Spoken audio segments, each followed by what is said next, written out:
toujours de grammaire. Alors, observons cette phrase. Il prend. Alors, est-ce que cette phrase a un sens? Il prend. Alors, il manque quelque chose dans cette phrase. Il prend quoi? Maintenant, nous avons ajouté le mot un bonbon. Il prend un bonbon. Alors maintenant, la phrase a un sens? Oui, elle a un sens complet. Alors, qu'est-ce qu'on a ajouté? On a ajouté un nom. Le nom est un bonbon.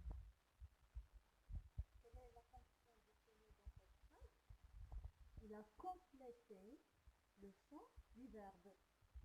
Et comme ça, on dit qu'il est, ou bien qu'il s'agit d'un complément. C'est un complément. Quelle est sa fonction? Il complète le sens du verbe. Et où on a placé ce complément? Où il est placé? Alors, il est placé après le verbe. Il prend un bonbon. Alors, il vient après le verbe. Et voilà, comme ça, on a obtenu une bonne phrase qui a un sens. Sujet, verbe, complément, comme vous voyez. Sujet au début de la phrase, suivi d'un verbe, et le verbe est suivi d'un complément d'objet direct. C'est bien. Regardons maintenant la phrase suivante. Il le prend. Il le prend.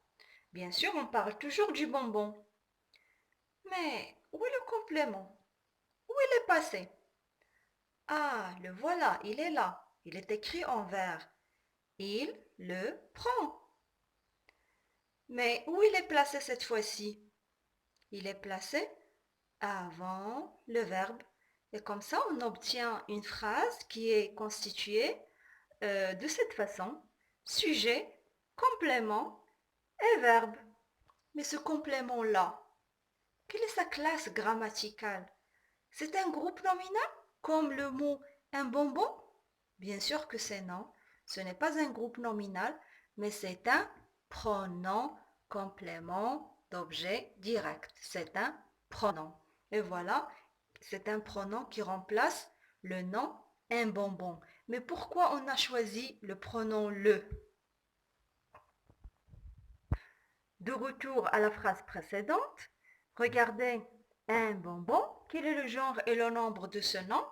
Alors, un bonbon est un nom masculin singulier. Et le masculin singulier, ce qui le montre, c'est le déterminant qui précède le nom chef. Un bonbon. Et bien sûr, un nom masculin singulier ne peut être remplacé qu'avec le pronom le. Et voilà la nouvelle formulation de la phrase. Sujet, PCOD, ça veut dire pronom COD, et verbe. Regardons l'exemple suivant. Elle ferme la porte. Alors, où est le sujet? Elle. Le verbe ferme. La porte, c'est quoi?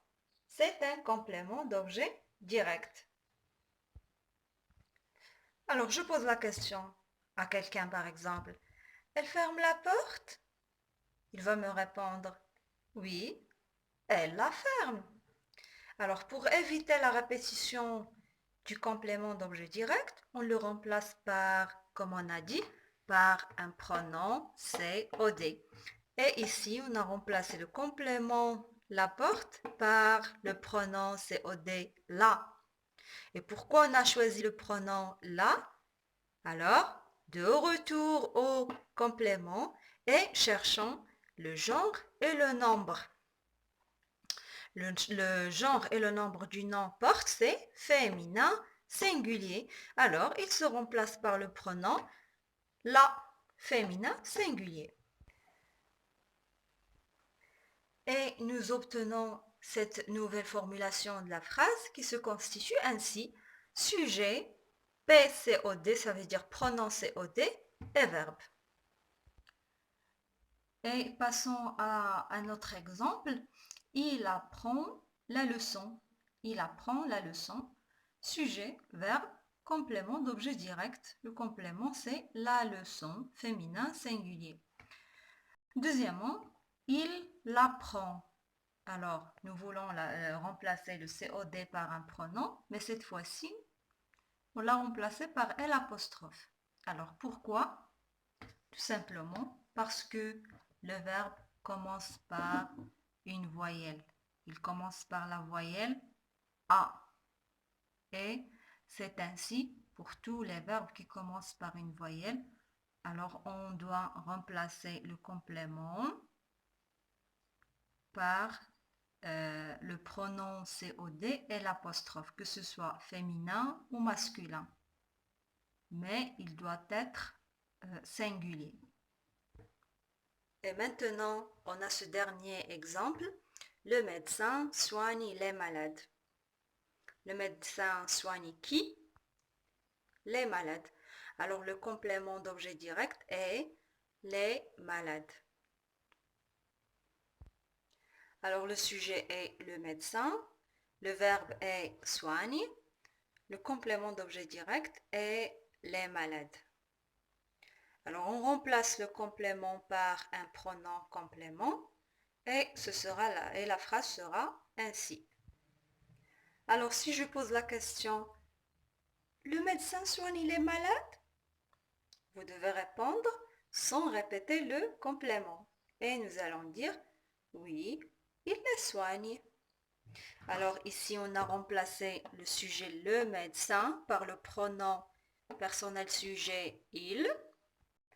Et on a remplacé le complément d'objet direct les malades par le pronom COD les. Et on l'a placé avant le verbe soigne. Alors, la question qui se pose maintenant, pourquoi on l'a appelé pronom complément d'objet direct? Pourquoi il est direct? Alors, de retour à la phrase ou bien à la première phrase, regardez. Il prend un bonbon. Comme vous voyez ici, entre le verbe et le complément, il n'y a pas de mot de liaison, pas de préposition ni rien du tout. Alors le complément est placé directement après le verbe.